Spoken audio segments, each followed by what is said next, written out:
So this is the Redmi 5A, sealed.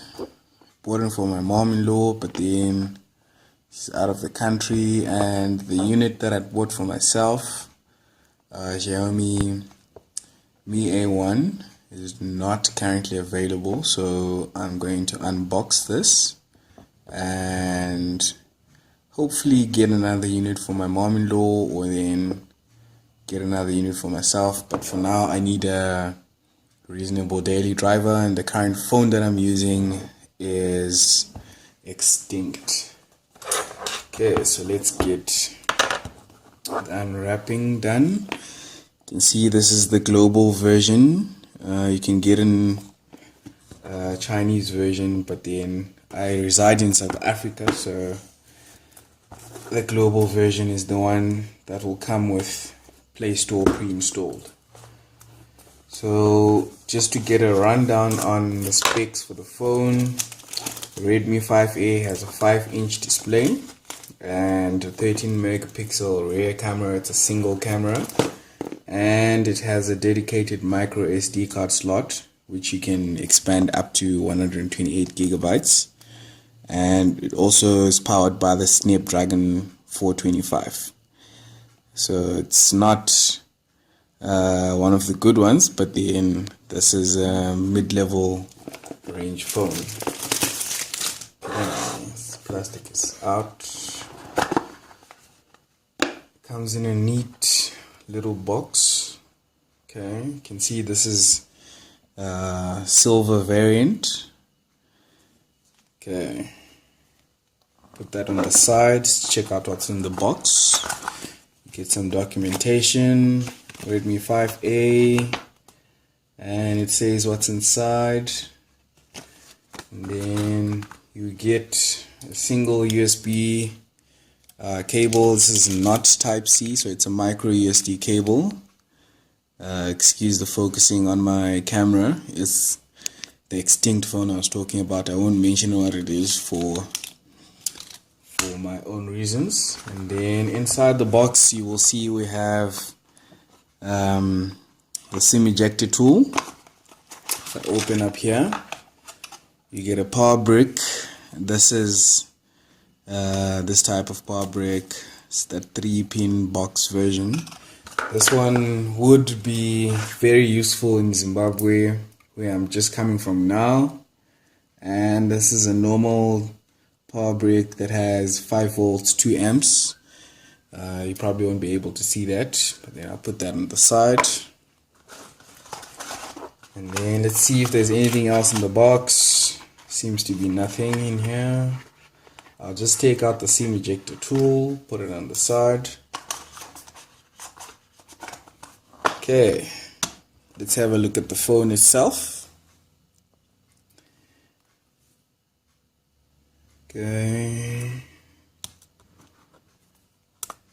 here's the camera, rear facing camera, and the front facing camera, and then you have the volume rockers on the side, on the right side, and your power button, and then on the bottom you have a microphone and the charging port. And then at the top you do have an infrared blaster, and then I think this is a secondary microphone for noise cancellation, and then at least you still have the 3.5mm jack. Okay, let's go in and power this up.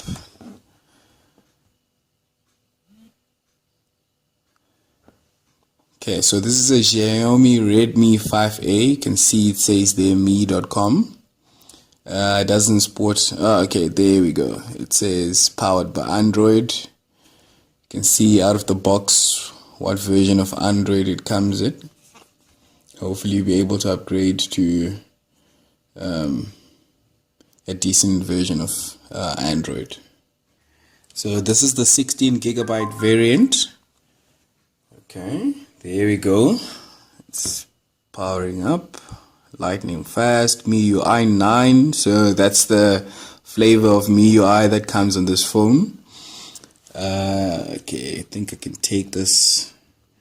Actually, I'll leave it on for now, since there's a little plastic screen protector there. At the bottom here, you see you've got your home button, your back button, which is on the Samsung side, and these are capacitive buttons, and then you have your multitasking button here, and it's got haptic feedback already enabled. So I'm going to proceed. For the language, I'm going to choose English United Kingdom. Yes, proceed. And then my region, I currently reside, or I'm from Zimbabwe, but then currently reside in. Okay, so I'm going to just finish setting up the device. I'm going to put in my Wi-Fi password. Okay, so I've set up the device. It's just completing setting up as a new device, and then we can have a look at what it looks like inside with the MIUI.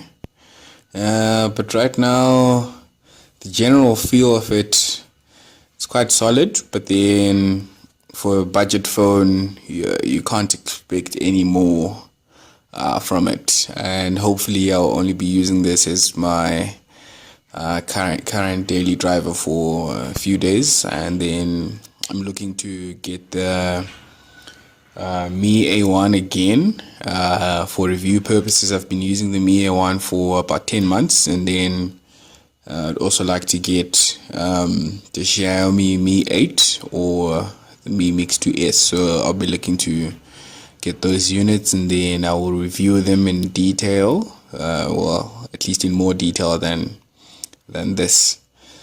It's loading apps. Seems to be taking a little bit of a while, which is expected, especially since we're running on the 425 chip. Yeah, you can't really expect too much from that. It comes with a little bit of power, so I can play around with it at the moment, and then I'll get to show you guys what I think of the phone later on, and also post some pricing details. If this is in your price range, then I'll be giving advice on whether or not it's good to get or not. Okay, so I'll just complete setup here. Find device, you can use the Mi Cloud services to do that. Okay, and this is the theme that I set. There's a couple of other themes that you can get from their dedicated theme store. There's a default one which I didn't go with off the bat, but then yeah, they're pretty similar. So yeah, this is it. I'll just get into settings, see what Android version we're running on. Okay, about phone, there is a system update that is available, but for now let me just get out of that, see what Android version it comes in out of the box. It comes with Android 7.1.2, which is your nougat. Okay, so you don't have Oreo on this, but let's see what software update we're getting, and then I will conclude. Okay, it's asking to update to MIUI version 9.5.10. Currently the MIUI version is 9.2.2. Okay, so I'll just go ahead and get that update, and that's it from me.